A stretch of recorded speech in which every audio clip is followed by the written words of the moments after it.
अस्सलाम वालेकुम। अच्छा स्टूडेंट्स, जब सरकारी स्कूल में हम पढ़ा करते थे, छोटे छोटे होते थे, तो टीचर पढ़ाया करते थे कि टू जब इस्तेमाल करना है अंग्रेजी में, उसके बाद हमेशा वर्ब की पहली फॉर्म आई। जैसे I want to play, I like to play और आई विश टू प्ले, इस तरह की चीज़ें। और ये कॉन्सेप्ट फिर बड़े अरसे तक कायम रहा। इनफैक्ट मेरा तो ये कॉन्सेप्ट कायम रहा जब तक मैंने CSS की प्रेपरेशन स्टार्ट की। जब CSS की तैयारी स्टार्ट की, अंग्रेज़ी को पढ़ा समझा, तो फिर पता चला कि बहुत सारी जगह ऐसी हैं जहाँ पे TO2 के बाद वर्ब की पहली फॉर्म नहीं आती, बल्कि उसके बाद कोई नाउन लगाना पड़ता है, या अगर कोई वर्ब इस्तेमाल करना पड़े तो वो ING के साथ जेरेंड फॉर्म के साथ इस्तेमाल करना पड़ता है। अब 4-5 मिसालें जिस तरह मैं आपको बता रहा हूँ।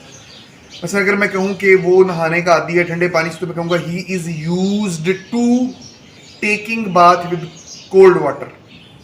या इसी तरीके से I am dedicated to playing cricket, ये हो सकता है। या I am looking forward to seeing him again, या I went there with a view to negotiating with him.